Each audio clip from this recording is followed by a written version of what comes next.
السلام علیکم۔ شفق YouTube channel کے ساتھ میں ہوں آپ کی ہوسٹ مہرما۔ پرواز TWA-85 دنیا کی طویل ترین اور سنسنی خیز ہائی جیکنگ کی واردات۔ 1960 کی دہائی میں جب ہائی جیکنگ کی وارداتیں عام تھیں، اس وقت امریکہ میں اوسطاً ہر 6 دن میں ایک مسافر طیارہ اغوا کیا جا رہا تھا۔ 15 برس قبل اس ہفتے رافلی مینیکیلو ہائی جیکنگ کی ان وارداتوں میں سے ایک کے ذمہ دار تھے، جسے اس وقت کی طویل ترین اور سب سے سنسنی خیز واردات قرار دیا گیا تھا۔ اس مسافر بردار طیارے میں سوار مسافر کیا کبھی اس ہائی جیکر کو معاف کر سکتے ہیں جس کی وجہ سے وہ گھنٹوں زندگی اور موت کی کشمکش کا شکار رہے اور اپنی زندگی کے اذیت ناک لمحات سے دوچار ہوئے؟ 21 اگست 1962 جنوبی اٹلی کے پہاڑوں کے دامن میں نیپل سے ذرا شمال مشرق میں زمین پھٹتی ہے اور سب کچھ لرزنے لگتا ہے۔ اس خطے میں بسنے والے اس کے عادی تھے کیونکہ یورپ میں سب سے زیادہ زلزلے اسی علاقے میں آتے ہیں۔ زلزلے کی شدت ریکٹر اسکیل پر 6.1 تھی اور سرے شام آنے والا پہلا جھٹکا لوگوں کو خوفزدہ کرنے کے لیے کافی تھا، لیکن اس کے بعد آنے والے 2 شدید جھٹکوں نے پورے علاقے میں تباہی پھیلا دی۔ زلزلے کے زیر زمین مرکز سے 20 کلومیٹر اوپر اور چند سو میٹر شمال میں چند سو میٹر شمال میں مینیکیلو گھرانہ بستا تھا، جس میں 12 سالہ رافیلی بھی شامل تھے۔ زلزلے کا تیسرا جھٹکا جب تھما تو ان کا گاؤں نیست و نابود ہو چکا تھا۔ مینیکیلو فیملی کے پاس کچھ نہیں رہا تھا۔ رافیلی نے زلزلے کو یاد کرتے ہوئے کہا کہ ان کی مدد کو کوئی سرکاری اہلکار، کوئی سرکاری ادارہ نہیں آیا۔ زلزلے سے ہونے والی تباہی سے پورا گاؤں زمین بوس ہو گیا اور اسے از سر نو تعمیر کیا گیا۔ بہت سے گھرانے واپس آ گئے، لیکن مینیکیلو فیملی نے بہتر زندگی کی تلاش میں امریکہ جانے کا فیصلہ کر لیا۔ رافیلی مینیکیلو کو جہاں صرف جنگ کی ہولناکی، زخم اور بدنامی ملی۔ 21 اکتوبر 1969 1:30 کیموفلاج وردی میں ملبوس رافیلی نے لاس اینجلس سے سان فرانسسکو جانے کے لیے $15.5 کا ٹکٹ خرید کر جہاز پر قدم رکھا۔ ٹرانس ورلڈ فضائی کمپنی کی پرواز 85 جو کئی گھنٹے قبل بالٹی مور سے شروع ہوئی تھی، براستہ سینٹ لوئس اور کینسس سٹی لاس اینجلس پہنچی تھی اور اپنی آخری منزل کی طرف روانہ ہونے والی تھی۔ کاکپٹ میں 3 افراد کے عملے کو 4 فضائی میزبان خواتین کی مدد حاصل تھی، جن کو اس شعبے میں نوکری کرتے تھوڑا ہی عرصہ ہوا تھا۔ ان میں سے سب سے زیادہ تجربہ کار 23 سالہ باب کٹ ہیئر سٹائل والی شارلین ڈیل مونکو تھیں، جو اس فضائی کمپنی کے ساتھ گزشتہ 3 برس سے کام کر رہی تھیں۔ ڈیل مونکو نے ہیلوئین کی شب چھٹی کرنے کی خاطر اپنی شفٹ تبدیل کروائی تھی۔ کینسس سٹی سے پرواز کرنے سے قبل 31 سالہ کپتان ڈونلڈ کک نے فلائٹ اٹینڈنٹس کو معمول کے طریقہ کار میں تبدیلی سے آگاہ کیا۔ انہوں نے کہا کہ اگر انہیں جہاز کے کاکپٹ میں آنے کی ضرورت پیش آئے تو دروازے پر دستک کی بجائے وہ دروازے کے ساتھ لگی ہوئی گھنٹی دبائیں۔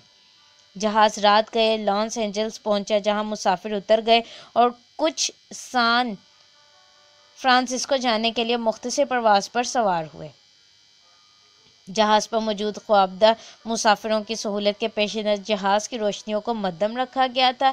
فضائی میزبان یہاں سے سوار ہونے والے مسافروں کے ٹکٹ دیکھ کر ان کی نشستوں کی نشاندہی کر رہے تھے، لیکن ڈیل مونیکو کی نظریں ایک مسافر اور خاص طور پر اس کے بیگ پر لگی ہوئی تھیں۔ دھوپ میں جلی ہوئی رنگت، سر پر گھنے جمے ہوئے لمبے بالوں اور کیموفلاج لباس میں ملبوس ایک نروس مگر شائستہ نوجوان جہاز پر سوار ہوا۔ اس کی پشت پر تنے بیگ سے ایک ٹین کے ڈبے کا ابھار نظر آ رہا تھا۔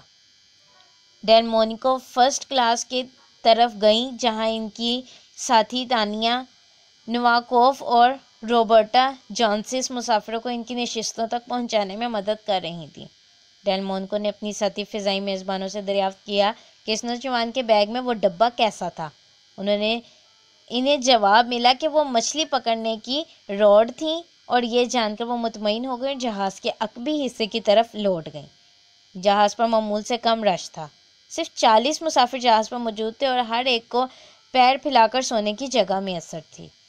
ان مسافروں میں ہارپر بیزار پاپ گروپ کے 5 ارکان بھی موجود تھے، جو پاساڈینا شہر میں ایک کنسرٹ کرنے کے بعد تھکے ہوئے دکھائی دے رہے تھے۔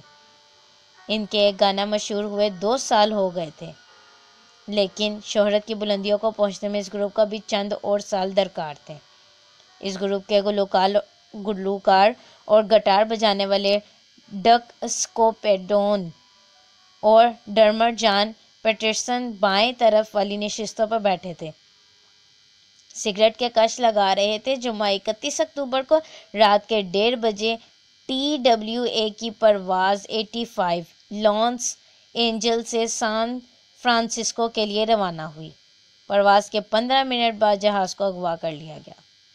زمین سے فضا میں بلند ہوتے وقت جہاز پر سوار سوئے ہوئے مسافروں کی نیند خراب ہو گئی۔ جہاز کو رفتار کو بڑھانے کے لیے بوئنگ 707 طیارے کے انجنوں میں پانی انجیکٹ چھوڑنا پڑا، جس کی وجہ سے ہوا بازی کی صنعت میں اس طیارے کا نام واٹر ویگن پڑ گیا تھا۔ اس عمل کا اثر بہت شدید ہوتا ہے، انجن کا شور بڑھ جاتا ہے اور پورا جہاز خوفناک انداز میں لرزتا ہوا محسوس ہوتا ہے۔ جہاز کے عملے نے روشنی مزید مدھم کر دی اور جہاز کے اندر تقریباً مکمل تاریکی چھا گئی۔ انجن کا شور کم ہوتے ہی شارلن ڈیلمونیکو نے جہاز کے حکم میں 21 سالہ ٹریسی کولمین کے ساتھ مل کر چیزوں کو سمیٹنا شروع کیا۔ کیموفلاج لباس میں ملبوس نروس نوجوان بھی وہاں پہنچ گیا اور ان کے برابر آ کر کھڑا ہو گیا۔ اس کے ہاتھ میں M1 بندوق تھی۔ ڈیلمونیکو نے بڑے پیشہ ورانہ اور پرسکون انداز میں اس نوجوان سے کہا کہ وہ بندوق نہیں رکھ سکتے۔ اس نے جواب میں یہ ثابت کرنے کے لیے کہ بندوق میں گولیاں موجود ہیں 7.62 ملی میٹر کی گولی اس کے ہاتھ میں تھمائی اور انہیں کاکپٹ میں لے جانے کا حکم دیا۔ ڈک اسکوپیڈون اس وقت سونے والے تھے جب وہ غیر معمولی نقل و حرکت سے خبردار ہو گئے۔ انہوں نے دیکھا کہ ڈیلمونیکو کے پیچھے ایک نوجوان نے ان پر بندوق تانی ہوئی تھی۔ ان کے ساتھی جان پیٹرسن جو اگلی نشستوں پر بیٹھے ہوئے تھے، انہوں نے مڑ کر پھٹی پھٹی آنکھوں سے دریافت کیا کہ کیا یہ سب حقیقت ہے۔ جہاز کے پچھلے حصے میں ایک مسافر جم فنڈلے مینی کیلو کو روکنے کے لیے کھڑا ہوا۔ ہائی جیکر گھوما اور اس نے چیخ کر کہا، ہالٹ! ڈیلمونیکو کو اس کے انداز سے لگا کہ یہ شخص فوج میں رہا ہے۔ فینڈلے کو اس کی نشست پر بھیجنے کے بعد ڈیلمونیکو اور مینیکیلو کیبن کی طرف بڑھ گئے۔ ڈیلمونیکو نے فرسٹ کلاس میں داخل ہونے کے لیے فرسٹ کلاس کا پردہ ہٹایا۔ ان کے پیر جواب دے رہے تھے، لیکن انہوں نے اپنے سے آگے والی ایئر ہوسٹس کو خبردار کیا، میرے پیچھے جو شخص ہے اس کے ہاتھ میں بندوق ہے۔ دونوں ایئر ہوسٹس فوراً راستے سے ہٹ گئیں۔ کچھ مسافروں نے مینیکیلو کو ڈیلمونیکو پر چیختے ہوئے سنا۔ ہائی جیکر شروع میں بہت شائستہ رہا اور اس نے کوئی بدتمیزی نہیں کی، اور ایئر ہوسٹس کی بقول وہ ایک خوش اخلاق نوجوان لگ رہا تھا، لیکن وقت گزرنے کے ساتھ ساتھ ذہنی دباؤ کی وجہ سے اس کا رویہ شدید ہوتا جا رہا تھا۔ ڈیلمونیکو کو کپتان کی ہدایت یاد آئی کہ دروازے پر دستک دینے کی بجائے گھنٹی بجائے، لیکن مینیکیلو کو لگا کہ اس میں کوئی چال ہے، اس لیے اس نے ایسا کرنے سے روک دیا۔ ایئر ہوسٹس نے کاکپٹ کے دروازے پر کپتان کی ہدایت کے برعکس اس امید کے ساتھ دستک دی کہ شاید عملے کو خطرے کا اندازہ ہو جائے۔ کاکپٹ کا دروازہ کھلا اور انہوں نے عملے کو بتایا کہ ان کے پیچھے کھڑے نوجوان نے ان پر بندوق تان رکھی ہے۔ مینیکیلو کاکپٹ میں داخل ہو گیا۔ اس نے عملے کے 3 ارکان، جن میں کپتان کک، فرسٹ آفیسر وینزل ولیم اور فلائٹ انجینئر لائیڈ ہولیرا شامل ہیں، یہاں تھے، ان کو اپنے نشانے پر لے لیا۔ ولیم کو لگا کہ مینیکیلو تربیت یافتہ اور پوری طرح مسلح ہیں۔ وہ پوری طرح جانتے تھے کہ جہاز کے عملے کو کیا کہنا ہے اور اس بارے میں ان کا ارادہ بہت پختہ ہے۔ ایئر ہوسٹس کے کاکپٹ سے نکل جانے کے بعد ہائی جیکر نے عملے سے کہا کہ وہ طیارے کا رخ نیو یارک کی طرف موڑ دے۔ جہاز کے اندر بندوق اٹھا ایک نوجوان کے کاکپٹ کی طرف جانے کا ایک غیر معمولی منظر بہت سے مسافروں نے دیکھا جو اس وقت جاگ رہے تھے۔ ہارپر بیزار بینڈ کے ارکان فوراً ایک جگہ جمع ہو گئے اور وہ اس بارے میں خیال آرائی میں لگے کہ کس طرح ایک مسلح شخص جہاز پر سوار ہونے میں کامیاب ہوا۔ وہ سوچنے لگے کہ انہیں کہاں لے جایا جا رہا ہے، شاید ہانگ کانگ۔ وہ ہانگ کانگ کبھی نہیں گئے تھے۔ انہوں نے سوچا کہ بہت مزہ آئے گا۔ جوڈی پروننس کی تربیت کام آ گئی۔ وہ TWA میں فلائٹ اٹینڈنٹ تھے اور 8 دن تک ایشیا میں مختلف جگہوں پر پرواز کے بعد سان فرانسسکو اپنی گھر لوٹ رہی تھیں۔ ہر سال TWA کے دیگر اہلکاروں کے ساتھ انہیں اس طرح کے ہنگامی حالات کا سامنا کرنے کی تربیت دی جاتی ہے۔ ان کو پہلا سبق اپنے اوزان برقرار رکھنے اور پرسکون رہنے کا دیا جاتا ہے۔ دوسرا سبق انہیں یہ دیا جاتا ہے کہ وہ ہائی جیکروں سے جذباتی ہونے سے پرہیز کریں، کیونکہ وہ ہمدردیاں حاصل کرنے کے لیے مختلف طریقے استعمال کرتے ہیں۔ پرونس نے خاموشی سے اپنے ارد گرد مسافروں کو بتایا کہ انہوں نے ایک مسلح شخص کو کاکپٹ کی طرف جاتے ہوئے دیکھا ہے۔ انہیں اس صورتحال کا بڑے پرسکون انداز میں سامنا کرنے کی تربیت حاصل تھی۔ جم فرنڈلے، جس نے پہلے ہائی جیکر کو روکنے کی کوشش کی تھی، وہ TWA میں پائلٹ تھے۔ انہیں ہائی جیکر کے بیگ مل گئے اور انہوں نے اس بیگوں کی تلاشی لینا شروع کر دی۔ کپتان کے لاؤڈ سپیکر پر آواز ہے کہ ایک بہت پریشان نوجوان اس وقت کاکپٹ میں موجود ہے اور ہمیں پہلے وہاں جانا ہے جہاں وہ جانا چاہتا ہے۔ جہاز کا رخ موڑ دیا گیا اور جو جہاز سان فرانسسکو سے دور ہوتا چلا گیا، مسافروں کو مختلف پیغام دیے جاتے رہے اور ان میں چیمگوئیاں بھرتی گئیں کہ جہاز کو کہاں لے جایا جا رہا ہے۔ کچھ کا خیال تھا کہ ڈینور، کچھ کہہ رہے تھے قاہرہ یا شاید کیوبا یا اٹلی۔ کاکپٹ کے اندر موجود عملے کو زندگی خطرے میں محسوس ہو رہی تھی، جبکہ کچھ مسافر اسے ایڈونچر تصور کر رہے تھے، ایک انوکھی نوعیت کا ایڈونچر۔ TWA کی اس پرواز کے مسافروں کے لیے قدرتی بات تھی کہ وہ یہ سوچیں کہ انہیں کیوبا لے جایا جا رہا ہے، کیونکہ اس زمانے میں کیوبا ہائی جیکروں کی پسندیدہ منزل ہوتی تھی۔ سن 60 کی دہائی سے فیدل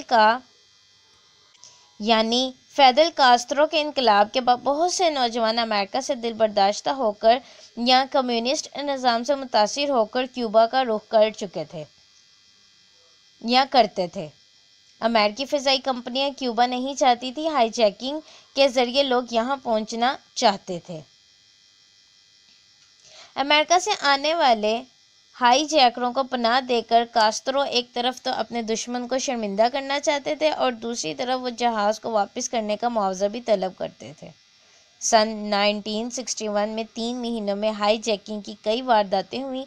1 مئی کو رمیز اوٹز نیشنل ایئر لائن کی ایک پرواز پر ایک فرضی نام سے میامی سے سوار ہوئے اور چاقو دکھا کر انہوں نے طیارہ ہائی جیک کر لیا۔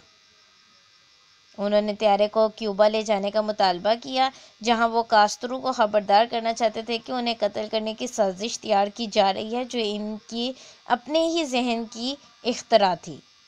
2 اور وارداتیں اگلے 2 مہینوں میں ہوئیں اور اس کے بعد آنے والے 11 برسوں میں امریکہ میں 159 پروازوں کو اغوا کرنے کی کوشش کی گئی۔ برینڈن آئی کورنر نے ایک ہائی جیکنگ کی وارداتوں کے بارے میں ایک کتاب میں لکھا کہ ہائی جیکنگ کی واردات، جن کی منزل کیوبا ہوتی تھی، بہت عام تھیں اور ایک موقع پر امریکہ کی فضائی کمپنیوں کے پائلٹس کو جزائر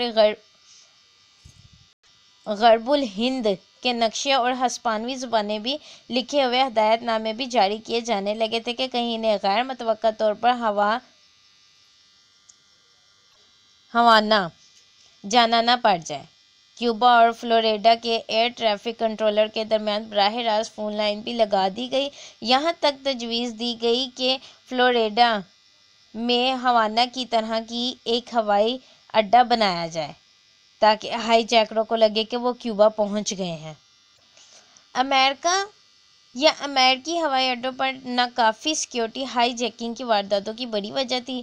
ہائی جیکنگ کی وارداتیں شروع ہونے سے پہلے کسی مسافر کے سامان کی تلاشی لینے کی کبھی ضرورت ہی محسوس نہیں کی گئی تھی، کیونکہ کسی مسافر کی طرف سے کبھی کوئی پریشانی نہیں ہوئی تھی۔ کئی برس تک فضائی کمپنیاں مسافروں کی تلاشی لینے کی مخالفت کرتی رہیں کیونکہ ان کے خیال میں اس سے مسافروں کی مشکلات بڑھیں گی اور جہاز پر مسافروں کے سوار ہونے میں وقت لگے گا۔ لاس اینجلس کے ہوائی اڈے پر تعینات TWA کے ایک اہلکار جن پر ایکٹر نے BBC سے 1960 میں بات کرتے ہوئے کہا تھا کہ ہم ایک مختلف دنیا میں رہ رہے ہیں۔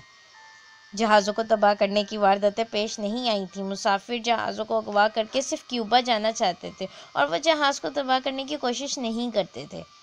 بعد ازاں یہ انکشاف ہوا کہ رافیلی مینیکیلو بندوق کے تمام پرزے چھپا کر جہاز پر لے جانے میں کامیاب ہوئے تھے۔ جہاز کے بیت الخلاء میں جا کر انہوں نے ان پرزوں کو جوڑ لیا۔ پروکٹر کے مطابق یہ پرزے جہاز پر لے جانا کوئی مشکل کام نہیں تھا۔ گیٹ پر تعینات سیکیورٹی اہلکار نے صرف بیگ کا وزن دیکھا ہوگا لیکن اس کی تلاشی نہیں لی ہوگی۔ سن 1969 میں TWA 85 کے اغوا کی واردات پیش آنے تک امریکہ میں ہائی جیکنگ کے 54 واقعات ہو چکے تھے۔ امریکی خبر رساں ادارے نے اس وقت خبر دی تھی کہ ہر 6 دن میں ہائی جیکنگ کی ایک واردات پیش آ رہی ہے، لیکن کسی نے ابھی تک جہاز کو اغوا کر کے ایک دوسرے بر اعظم میں لے جانے کی کوشش نہیں کی تھی۔ جہاز کے عملے کو جھنجھلاہٹ کا شکار نوجوان اغوا کار کی طرف سے متضاد ہدایات مل رہی تھیں۔ وہ نیویارک یا روم جانا چاہتا تھا۔ اگر وہ نیویارک جانا چاہتا ہے تو اس میں ایک مشکل درپیش ہوگی کیونکہ جہاز پر سان فرانسسکو تک جانے کا ایندھن موجود تھا اور نیویارک جانے کے لیے اسے ایندھن بھروانے کے لیے راستے میں کہیں اترنا پڑتا۔ روم جانا اور بھی زیادہ مشکل تھا۔ جہاز کے عملے میں شامل تینوں اہلکار بین الاقوامی پروازوں کی تربیت نہیں رکھتے تھے۔ آخر کار کپتان کک کو کیبن میں آ کر مسافروں سے بات کرنے کی اجازت دی گئی۔ کپتان کک نے مسافروں سے آ کر کہا کہ اگر سان فرانسسکو میں ان کی کوئی مصروفیات تھیں تو وہ اب پوری نہیں ہو سکیں گی کیونکہ وہ نیویارک جا رہے ہیں۔ کافی بحث کے بعد مینیکیلو نے کپتان کو ڈینور میں اترنے کی اجازت دی تاکہ وہ امریکہ کے مشرقی حصے تک پہنچنے کے لیے ایندھن بھروا سکیں۔ کولاراڈو کی فضائی حدود میں داخل ہو کر کک نے ایئر ٹریفک کو پہلی مرتبہ خبردار کیا کہ جہاز کو اغوا کر لیا گیا ہے، پلان تبدیل ہوتا ہے۔ مینیکیلو نے ڈینور پر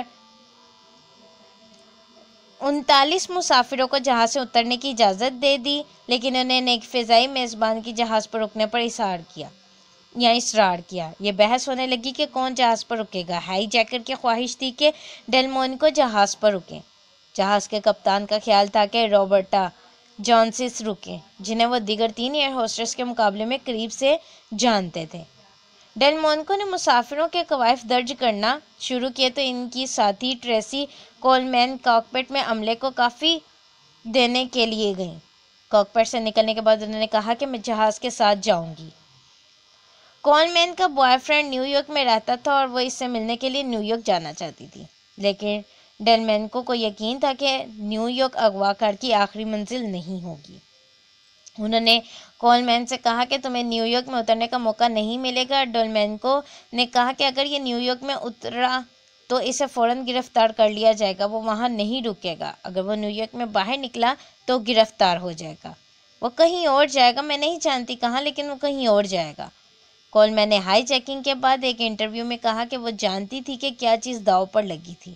انہوں نے کہا وہ جہاز پر رہ کر مفت سیر کی وجہ سے نہیں بلکہ اس وجہ سے جہاز پر رہنا چاہتی تھیں کہ اگر کوئی ایئر ہوسٹس جہاز پر رکنے کے لیے تیار نہیں ہوئی تو اغوا کار کسی مسافر کو رہا نہیں کرے گا۔ اغوا کار نے مطالبہ کیا کہ جہاز کے لینڈ ہوتے ہی ڈینور کے ہوائی اڈے کی تمام بتیاں بجھا دی جائیں۔ انہوں نے کہا کہ اگر کوئی کارروائی نہیں کی گئی تو وہ مسافروں کو رہا کر دیں گے۔ وہ پرسکون ہوتے دکھائی دے رہے تھے اور حیران کن طور پر ان کا رویہ لچکدار تھا۔ جہاز سے اترتے وقت جم فریڈلے کو خیال آیا کہ وہ ہیلوئین کا لباس تو جہاز پر ہی بھول آئے ہیں اور انہوں نے واپس جا کر اسے لانے کی درخواست کی، جسے ہائی جیکر نے جہاز سے اترتے وقت جم فریڈلے کو خیال آیا کہ وہ ہیلوئین کا لباس تو جہاز پر ہی بھول آئے ہیں اور انہوں نے واپس جا کر اسے لانے کی درخواست کی، جسے ہائی جیکر نے بڑے اطمینان سے مان لیا۔ مسافر ایک سرد قہر آلود رات کو سورج طلوع ہونے سے 2 گھنٹے قبل ایک قطار میں جہاز سے باہر آئے تو سب سے پہلے انہیں لمبے اوور کوٹوں میں ملبوس FBI کے ایجنٹس ملے یا FBI کے ایجنٹ ملے۔ جہاز سے اترنے کے بعد مسافروں کو ایک تاریک راہداری سے گزر کر ایک کمرے میں لے جایا گیا جو FBI کے اہلکاروں سے بھرا ہوا تھا، جہاں 39 مسافروں کے بیانات لیے جانے لگے۔ ہارپر بیزار بینڈ کو ان کے مینیجر کی ہدایت تھی کہ جب کبھی بھی وہ کسی مشکل میں پھنس جائیں تو وہ پولیس اسٹیشن یا ہسپتال پہنچنے سے پہلے انہیں فون کریں۔ انہوں نے ایسا ہی کیا۔ گو کہ یہ آدمی یا آدھی رات سے زیادہ کا وقت تھا، لیکن انہوں نے جہاز سے اترتے ہی اپنے مینیجر کو فون پر اطلاع دی۔ اس کا انہیں بہت فائدہ ہوا۔ جب وہ FBI کو اپنے بیانات دینے کے بعد باہر آئے تو انہیں فوٹوگرافروں نے گھیر لیا۔ ایئرپورٹ پر موجود اخباری رپورٹروں نے ان سے چیخ کر سوالات کرنا شروع کر دیا۔ انہوں نے اس سے پہلے کبھی ذرائع ابلاغ سے اتنی توجہ نہیں ملی تھی اور نہ ہی انہیں توجہ دی گئی تھی۔ فوٹوگرافر تھکے مارے مسافروں کی تصاویر بھی اتار رہے تھے۔ 3 فضائی میزبانوں نے بھی اپنے بیانات قلم بند کرائے اور شارلین ڈیلمینکو کا بیان ہاتھ سے تحریر کردہ 13 صفحات کا تھا۔ ڈیلمونیکو جس دن گھر پہنچی اسی دن شام کو انہیں FBI نے فون کیا۔ وہ ان سے ملنا چاہتے تھے۔ FBI کے اہلکار جب ان سے ملنے گھر پہنچے تو انہوں نے ڈیلمونیکو کو ایک تصویر دکھائی اور پوچھا، کیا یہ وہی ہائی جیکر ہے؟ انہوں نے کہا، بالکل یہ وہی ہائی جیکر ہے۔ یہ وہ چہرہ تھا جس کو 40 سال بعد بھی ان کے سامنے آنا تھا۔ ڈینور سے 3 گھنٹے طویل پرواز بہت آرام سے گزر گئی۔ مینیکیلو بندوق ایک طرف رکھے فرسٹ کلاس میں پیر پھیلا کر آرام کرتے رہے۔ وہ کینیڈین وسکی اور جن پیتے رہے۔ جہاز پر اب صرف 5 لوگ بچے تھے، جن میں کپتان کک، فرسٹ آفیسر وینزل ولیم اور فلائٹ انجینئر لائڈ ہولرا اور فلائٹ اٹینڈنٹ کولمین شامل تھے۔ جہاز جان ایف کینیڈی ایئرپورٹ پر اترا اور اسے جہاز کی عمارت سے دور ایک کونے میں کھڑا کر دیا گیا۔ ہائی جیکر نے ایک مرتبہ پھر اپنا مطالبہ دہرایا کہ کم سے کم افراد جہاز کے قریب آئیں۔ FBI کے اہلکار جہاز کو یہیں روکنا چاہتے تھے اور ایک اندرونی پرواز کو کسی دوسرے بڑے اعظم پر اغوا کر کے لے جانے کی خطرناک روایت قائم ہونا نہیں دینا چاہتے تھے۔ ہوائی اڈے پر FBI کے 100 اہلکار موجود تھے۔ کچھ ایئرپورٹ کے عملے کے لباس میں تھے تاکہ موقع ملنے پر وہ جہاز میں داخل ہو سکے۔ جہاز کے لینڈ ہونے کے چند منٹ کے بعد ہی جب اس میں ایندھن بھرنا شروع کیا گیا تو FBI کے اہلکار خاموشی سے جہاز کی طرف بڑھنے لگے۔ کک نے ایک ایجنٹ سے بات کی جو چاہتا تھا کہ ہائی جیکر کاکپٹ کی کھڑکی کے قریب آ کر بات کرے۔ ویزا ولیم نے BBC کو 50 سال بعد بتایا کہ رافیلی جہاز میں آگے پیچھے بھاگ رہا تھا۔ ان کا خیال تھا کہ اگر وہ کھڑکی کے قریب گیا اسے گولی مار دی جائے گی۔ کپتان نے FBI کے ایجنٹوں کو خبردار کیا کہ وہ جہاز سے دور رہیں۔ ذرا دیر میں گولی چلنے کی آواز آئی۔ ان واقعات جن کی تفصیل پر اب اتفاق ہے، ان کے مطابق مینیکیلو گولی چلانا نہیں چاہتے تھے۔ کاکپٹ کے باہر اس نے سراسیمگی کے عالم میں بندوق کے ٹریگل پر انگلی رکھ دی۔ گولی جہاز کی چھت سے لگی، آکسیجن ٹینک سے ٹکرائی، لیکن یہ جہاز کے ایندھن کی ٹینکی میں نہیں لگی۔ اگر یہ آکسیجن ٹینک میں گھس جاتی تو ٹینک زوردار دھماکے سے اڑ سکتا تھا۔ اس صورت میں نہ جہاز باقی رہتا، نہ اس کا عملہ اور نہ ہی ہائی جیکر۔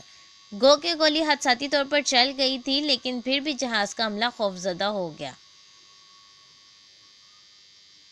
کپتان کی جو سمجھے کہ گولی دانستہ طور پر چلائی گئی ہے، انہوں نے چیخ کر FBI کے اہلکاروں سے کہا، جہاز سے دور ہٹ جائیں اور جہاز فوری طور پر اڑ رہا ہے۔ TWA کے 2 کپتان بل ولیم اور ریچرڈ ہیسٹنگ، جن کا ہوا بازی کا 24 سال کا تجربہ تھا اور جنہیں بین الاقوامی پروازوں کی اجازت حاصل تھی، وہ FBI کے اہلکاروں کو پیچھے دھکیلتے ہوئے جہاز میں گھس آئے۔ جہاز کے کپتان کک نے بعد میں نیو یارک ٹائمز سے انٹرویو میں کہا کہ FBI کا منصوبہ تو ہمیں مروانے کا تھا۔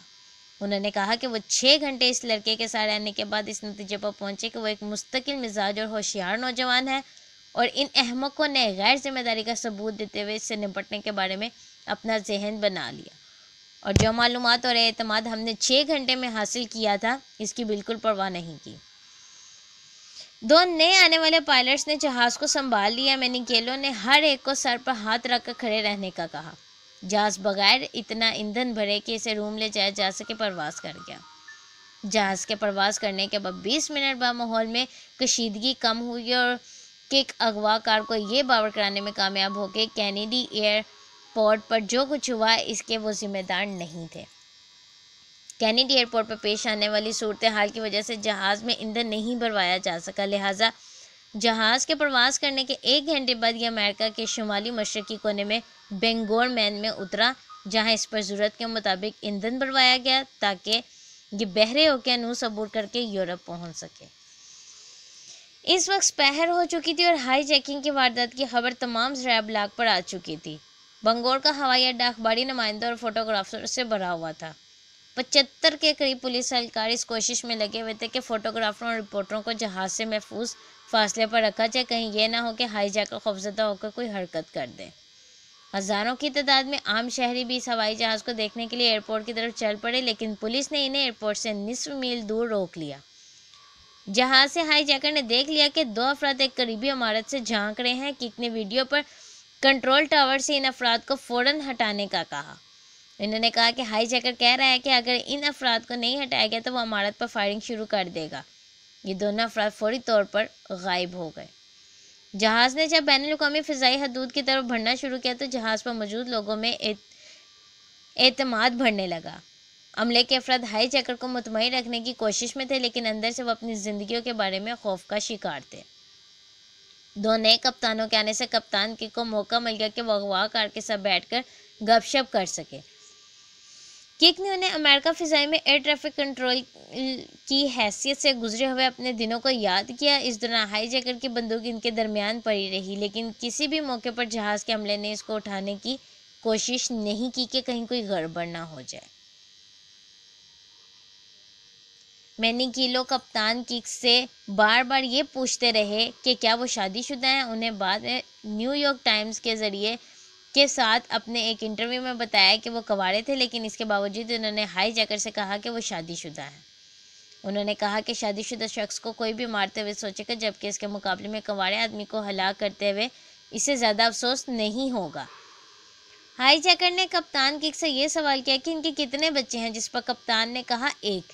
اس کے بعد انہوں نے عملے کے دیگر ارکان کے بارے میں بھی اسی نوعیت کے سوالات پوچھے، جس پر کک نے کہا وہ سب کے سب شادی شدہ ہیں۔ حقیقت میں ان میں سے صرف ایک شخص ہی شادی شدہ تھا۔ ٹریسی کولمین کو بھی مینی کیلو سے بات چیت کا موقع ملا۔ ٹریسی کے لیے امریکہ سے باہر کسی فلائٹ پر جانے کا یہ پہلا موقع تھا۔ اس دوران مینی کیلو نے کولمین کو تاش کے کئی کھیل سکھائے۔ کولمین نے ایک انٹرویو میں کہا کہ اغوا کار اپنی فیملی کے امریکہ آنے کے بارے میں بات کرتا رہا اور اس نے اپنی اس خواہش کا ذکر بھی کیا کہ وہ واپس اٹلی لوٹنا چاہتا ہے۔ بینکو سے شینن تک 4 گھنٹے کی پرواز کے دوران انہیں بہت کم سونے کا موقع ملا، جہاں اس پر دوبارہ ایندھن بنوایا گیا۔ دیگر افراد بھی زیادہ نہیں سو سکے۔ آئرلینڈ میں آدھا گھنٹہ ٹھہرنے کے بعد وہ روم کے لیے روانہ ہو گئے۔ روم پہنچنے کے بعد مینی کیلو نے یہ مطالبہ کر دیا کہ جہاز کو ایئرپورٹ کی عمارت سے دور کھڑا کیا جائے اور وہ غیر مسلح پولیس اہلکار سے بات کریں گے۔ کیلیفورنیا کی فضاؤں سے جہاز کو اغوا کرنے کے 18 گھنٹے بعد ہائی جیکر روم میں موجود تھا۔ اس وقت نیو یارک ٹائمز نے اسے تاریخ کی سب سے طویل اور سنسنی خیز ہائی جیکنگ قرار دیا۔ ولیم نے بعد میں بتایا کہ ہائی جیکر نے یہ پیشکش بھی کی کہ وہ روم میں لینڈ کرنے کے بعد عملے کو کسی ہوٹل لے جائیں، لیکن ان کی اس پیشکش کو منظور نہیں کیا گیا۔ مینی کیلو کو ڈر تھا کہ عملے کو شاید اس لیے سزا دی جائے کہ انہوں نے ہائی جیکر کی بندوق نہیں چھینی، جبکہ انہیں اس کا موقع بھی ملا۔ ہائی جیکر نے کک سے کہا اس نے ان سب کو بہت پریشان کیا۔ کپتان نے جواب میں کہا کوئی بات نہیں، وہ ان سب باتوں کو پیشہ ورانہ انداز میں لیتے ہیں۔ ایئرپورٹ پر صبح 5 بجے ایک الفا رومیو گاڑی جہاز کی طرف بڑھی۔ اس گاڑی سے پیٹرو گلی، جو ڈپٹی کسٹم آفیشل تھے، نکلے اور انہوں نے ہائی جیکر سے بات کرنے کے رضاکارانہ طور پر اپنے آپ کو پیش کیا۔ وہ ہاتھ بلند کر کے جہاز کی سیڑھیاں چڑھنا شروع ہوئے۔ مینی کیلو ان سے بات کرنے کے لیے نکلے، دونوں سیڑھیوں سے نیچے تک گاڑی کی طرف بڑھنے لگے۔ مینی کیلو کے ہاتھ میں ابھی بھی بندوق تھی اور جہاز پر موجود عملے نے سکھ کا سانس لیا۔ وہ کئی گھنٹوں بعد ایک مرتبہ پھر آزاد تھے، لیکن وہ امید کر رہے تھے کہ ہائی جیکنگ کا اگلا مرحلہ بھی خیر خیریت سے گزر جائے گا۔ مینی کیلو اور ان کے ساتھ اہلکار محفوظ رہیں گے۔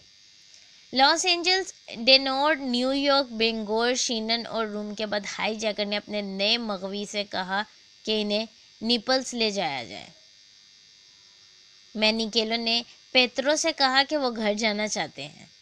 پولیس کی 4 گاڑیاں الفا رومیو کا پیچھا کرنے لگی۔ مینیکیلو پچھلی نشست پر بیٹھ کر اپنے مغوی کو راستہ بتانے لگے کہ کہاں جانا ہے۔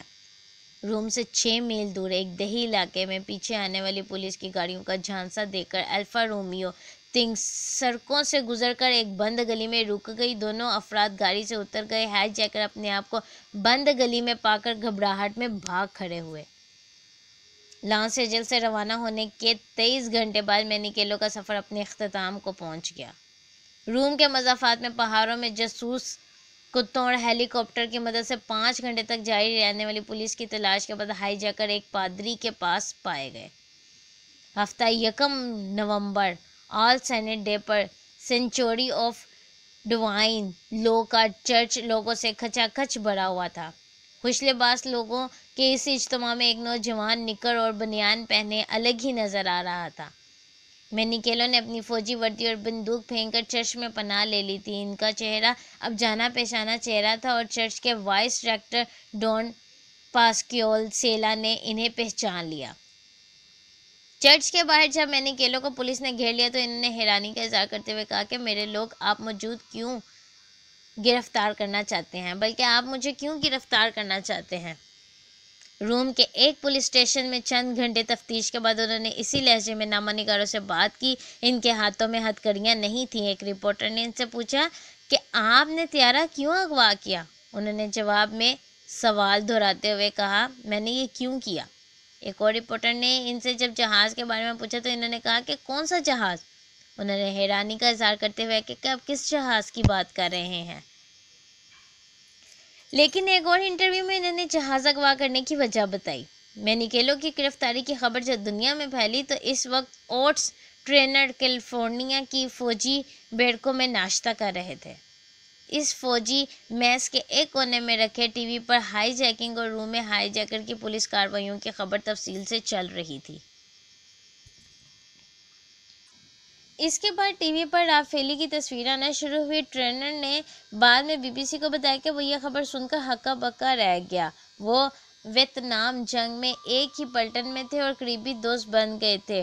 ٹرنر نے کہا کہ وہ خبر سن کر حیران رہ گئے، لیکن بعد میں جب انہوں نے اس بارے میں غور کیا تو انہیں سمجھ میں آیا کہ مینیکیلو کے 6 مسائل تھے، بلکہ کچھ مسائل تھے۔ جب ہائی جیکنگ ہوئی ویتنام جنگ کو 4 سال گزر چکے تھے، لیکن سکوت سائگون میں 5 سال باقی تھے۔ امریکہ کو ویتنام میں اپنے 58,000 فوجی اور غیر فوجی افراد کی ہلاکت اور مکمل ناکامی کے بعد نکلنا پڑتا تھا۔ سن 1969 میں امریکہ میں جنگ کی مخالفت بھرپور انداز میں جاری تھی۔ ہائی جیکنگ سے 2 برس قبل امریکہ بھر میں جنگ کے خلاف بڑے بڑے تاریخی مظاہرے ہوئے جن میں دسیوں لاکھ افرادوں نے شرکت کی۔ امریکی فوج میں نوجوانوں کی بھرتی کے لیے لاٹری کے ذریعے نام نکلنے کی اسکیم شروع ہونے میں ابھی 1 مہینہ باقی تھا اور ہزاروں کی تعداد میں نوجوان کمیونسٹوں کے خلاف جنگ کو جائز تصور کرتے ہوئے فوج میں شامل ہو رہے تھے۔ رافیلی مینیکیلو بھی فوج میں رضاکارانہ طور پر شامل ہوئے۔ مئی 1967 میں 17 سالہ نوجوان سی ایٹل میں اپنے گھر سے نکلے، جہاں اٹلی میں سن 1962 میں آنے والے زلزلے کے بعد ان کا گھرانہ آ کر آباد ہو گیا تھا۔ وہ سان ڈی اگو میں جا کر میرین کور میں بھرتی ہو گئے اور جو لوگ انہیں جانتے تھے وہ ان کے اس فیصلے سے حیران نہیں ہوئے۔ مینیکیلو مشکل سے انگریزی بول سکتے تھے اور ان کے اسکول کے ساتھی ان کے لہجے کا مذاق اڑاتے تھے۔ انہوں نے اسکول چھوڑ دیا اور اس ہی وجہ سے کمرشل پائلٹ بننے کا خواب ادھورا رہ گیا۔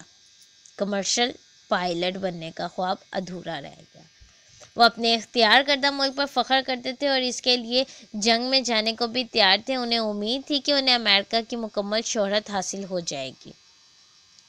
ٹرنر اور مینیکیلو تقریباً ایک ساتھ ویتنام پہنچے تھے۔ وہ میرین کور کی مختلف پلٹنوں میں تعینات تھے۔ کمیونسٹ فورسز کے خلاف جنگ کے دوران انہیں گھنے جنگلوں میں اگلے محاذ پر بھیج دیا گیا۔ ٹرنر جو اب آئیوا میں مقیم ہیں، انہوں نے بتایا کہ انہیں 49 ڈگری سینٹی گریڈ درجہ حرارت اور مونسون کی بارشوں میں انتہائی دشوار صورتحال کا سامنا کرنا پڑتا تھا۔ سن 2019 میں ٹرنر نے گزری ہوئی زندگی کو یاد کرتے ہوئے کہا کہ انہیں شرمندگی ہوتی ہے کہ انہیں کیا احکامات دیے جاتے تھے۔ ان کا مشن واضح طور پر بہت بے رحمانہ اور صفاکارانہ تھا، انہیں گاؤں اور قصبوں میں داخل ہو کر دشمنوں کو ہلاک کرنا تھا۔ انہوں نے کہا کہ جس دن سے وہ میرین کور میں شامل ہوئے تھے، ان کا کام صرف مارنا اور مارنا تھا۔ وہ صرف فوجیوں سے ہی یہ چاہتے تھے اور انہوں نے ابتدا ہی سے ہمیں صفاکاری کے لیے تیار کیا تھا۔ اگلے محاذوں پر تعینات مکیلینو اکثر حملہ کرتے وقت پیش ہوتے تھے۔ اس دوران انہوں نے اپنے ساتھیوں کی جان بچانے کا بھی موقع ملا، انہیں بہادری کا فوجی اعزاز بھی ملا۔ یہ لوگ صرف ایک چیز جانتے تھے کہ وہ میرین ہیں اور ان کا کام صرف لڑنا ہے، ان کے لیے عام زندگی گزارنا مشکل ہی نہیں ناممکن ہو جاتا ہے۔ ٹرنر نے BBC کو بتایا کہ کوئی ایسی جگہ نہیں ملتی جہاں آپ کو سکون حاصل کر سکے اور اپنے ذہن اور جسم کو ہم آہنگ کر سکے۔ انہوں نے مزید کہا کہ کوئی وقفہ یا وقت نہیں دیا جاتا کہ اس سب کو ذہن سے نکال دینے کا موقع ملے اور سوچنے کی مہلت مل جائے کہ جو کچھ آپ نے کیا وہ ایک پیشہ ورانہ ذمہ داری تھی۔ جب ہم ویتنام سے نکلے تو بہت سے لوگ بیمار تھے، ذہنی انتشار کا شکار تھے، رافیلی کی ذہنی حالت بھی درست نہیں تھی۔ ٹرنر نے بتایا کہ مینیکیلو اور ان کے پلٹن کے بہت سے فوجیوں کا معائنہ کیا گیا اور انہیں اذیت ناک صورتحال سے گزرنے کے بعد شدید نفسیاتی اور دماغی دباؤ کا شکار قرار دیا گیا۔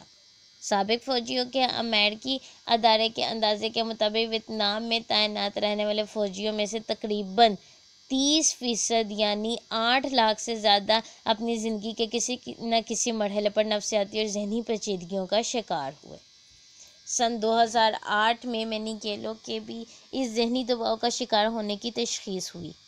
اٹلی کے شہر نیپلس میں اخبار نویسوں نے جب مینیکیلو کے والد کو ڈھونڈ نکالا، اس وقت وہ امریکہ سے واپس آ کر مستقل طور پر یہاں مقیم ہو گئے تھے اور سرطان کے مرض میں مبتلا تھے۔ وہ فوراً سمجھ گئے کہ ان کے بیٹے نے طیارہ ہائی جیک کرنے کی حرکت کیوں کی ہوگی۔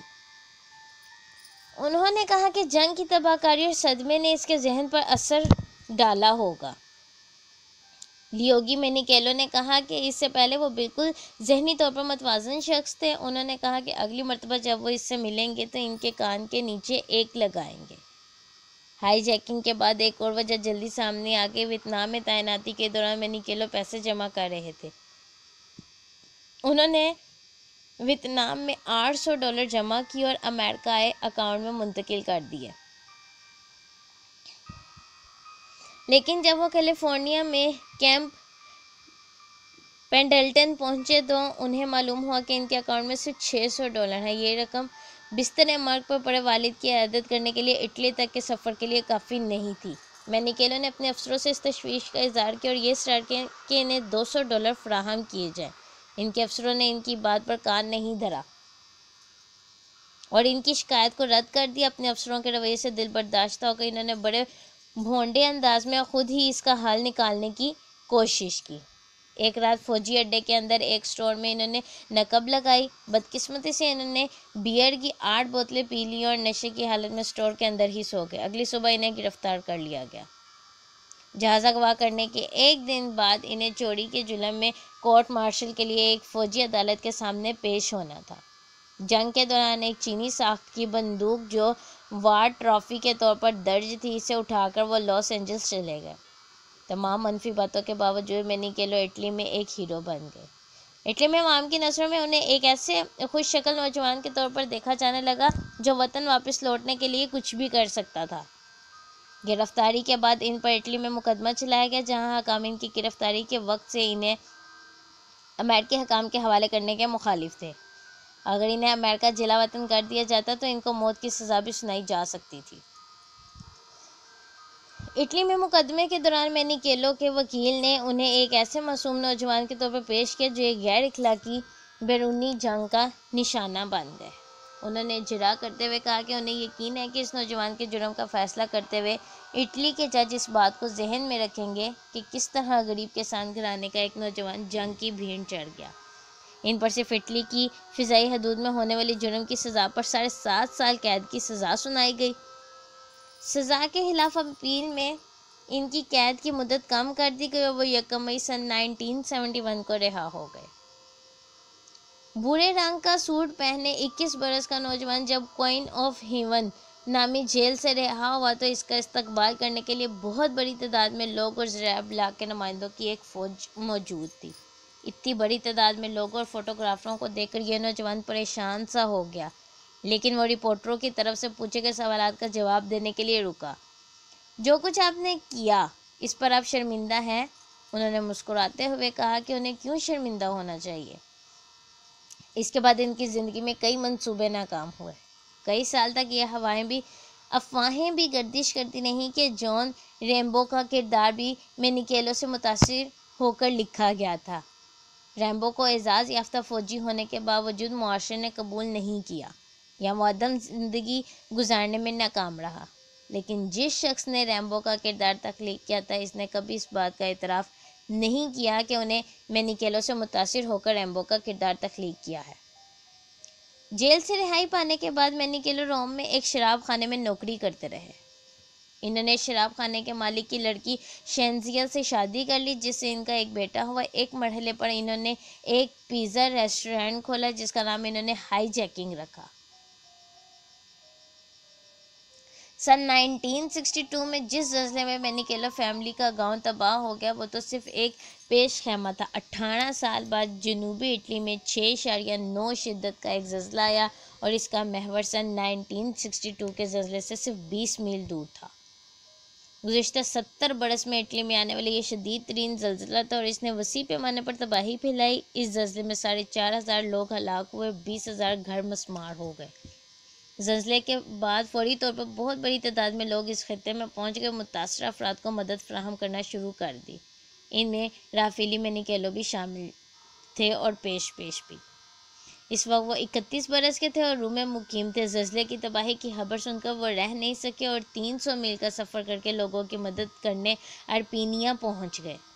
انہوں نے ایک رسالے کو انٹرویو دیتے ہوئے کہا کہ وہ سمجھ سکتے ہیں کہ زلزلے کی تباہی کیا ہوتی ہے۔ انہوں نے کہا کہ وہ اسی علاقے میں پیدا ہوئے تھے اور ان کی زندگی میں آنے والے مسائل زلزلے سے ہی شروع ہوئے تھے۔ ان کا سرکاری حکام پر عدم اعتماد جس کو فوج میں نوکری کے دوران مزید تقویت ملی ان کے ساتھ ساری عمر رہا۔ مجھے سرکاری اداروں پر کوئی اعتماد نہیں، اس لیے میں نے ذاتی طور پر لوگوں کی مدد کرنے کی ٹھانی۔ زلزلے کے بعد مینیکیلو ایک بدلا ہوا انسان نظر آیا۔ میں جس طرح کا تھا آج اس سے بالکل مختلف ہوں۔ انہوں نے کہا کہ آج انہیں افسوس ہوتا ہے کہ جہاز پر سوار مسافروں کے ساتھ انہوں نے کیا کیا۔ مینیکیلو کی نجات ارپینیا کے زلزلے کے بعد نہیں ہوئی۔ ان کی زندگی ایک اور انتہائی ڈرامائی موڑ کے بعد بہت مختلف انداز اختیار کر سکتی تھی اگر حملہ کرنے کا ان کا ایک اور منصوبہ پورا ہو جاتا۔ فروری 1985 سن 1985 میں ان کی اہلیہ شینزیا حاملہ ہوئی جو ان کا دوسرا بچہ تھا۔ زچگی کے دوران جب بچے کی ولادت کے لیے انہیں ہسپتال داخل کرایا گیا تو ڈاکٹروں کی غفلت کی وجہ سے زچہ بچہ دونوں کی وفات ہو گئی۔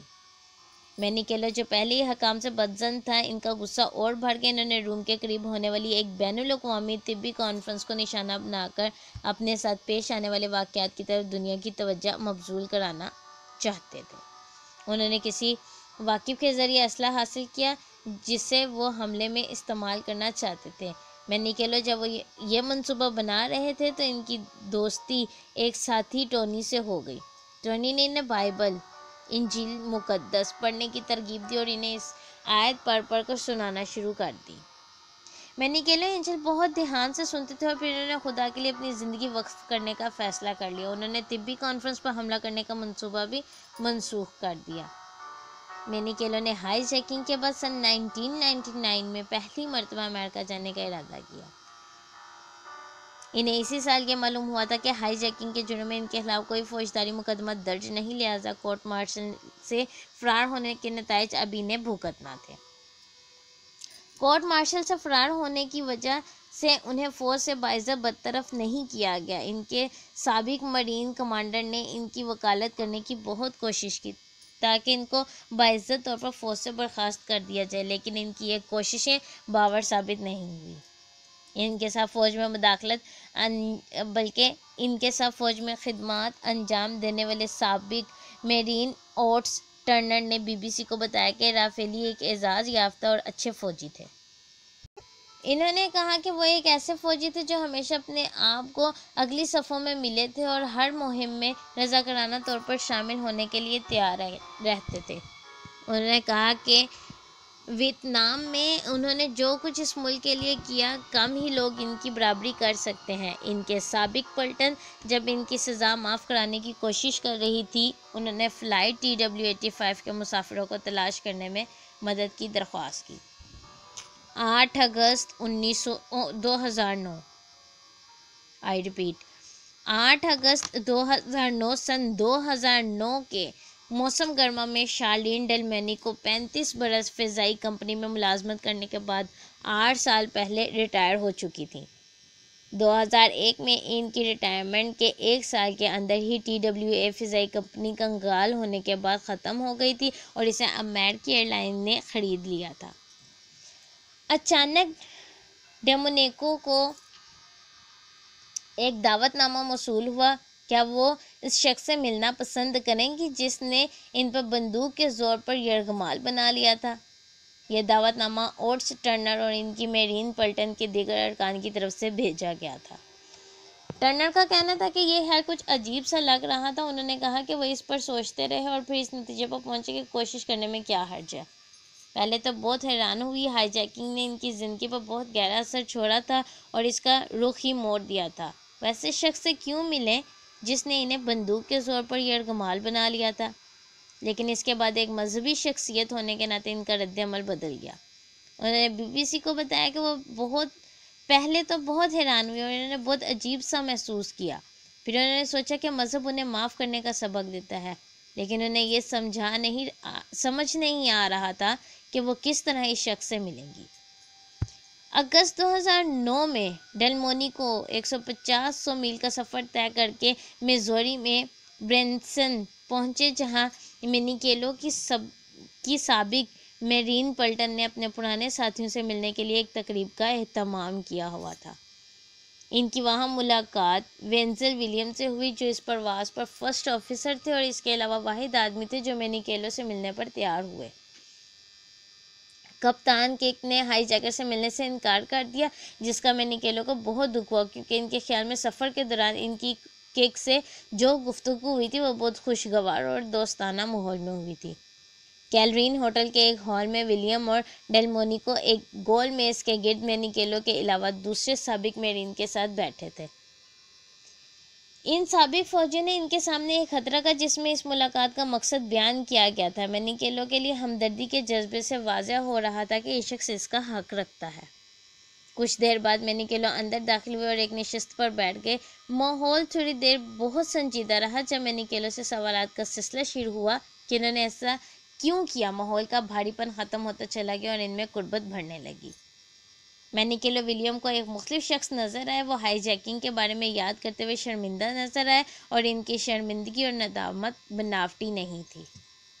ڈیلمونی نے کہا کہ جب مختلف نقطہ نظر ان کے سامنے آئے وہ اور قریب آئے، اور انہوں نے کہا کہ شاید مجھے ان سے ہمدردی ہونے لگی تھی کیونکہ وہ بہت با اخلاق اور شائستہ تھے۔ ان کی روانگی سے قبل مینیکیلو نے انہیں توریت کے نسخے پیش کیے، جس کے اندر انہوں نے لکھا تھا: آپ کا وقت نکالنے کا شکریہ، میں آپ کا احسان مند ہوں کہ آپ کو خطرے سے دوچار کرنے والوں کو آپ نے معاف کر دیا۔ براہ مہربانی اس مقدس کتاب کو قبول کریں جس نے میری زندگی تبدیل کر دی۔ اس کے نیچے انہوں نے یہ آیت لکھی ہوئی تھی: مقدس باپ انہیں معاف کر دیں کیونکہ یہ نہیں جانتے کہ وہ کیا کر رہے ہیں۔ اس کے بعد کیا ہوا؟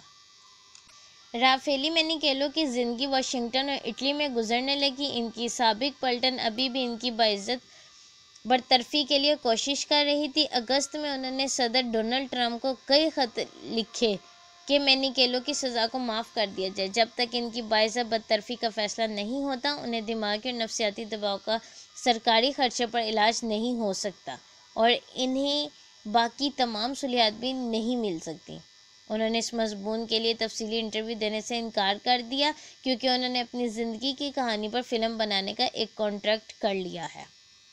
یعنی بہت جلد ان کی زندگی پر ایک فلم بننے والی ہے جو دنیا کے سامنے پیش کر دی جائے گی۔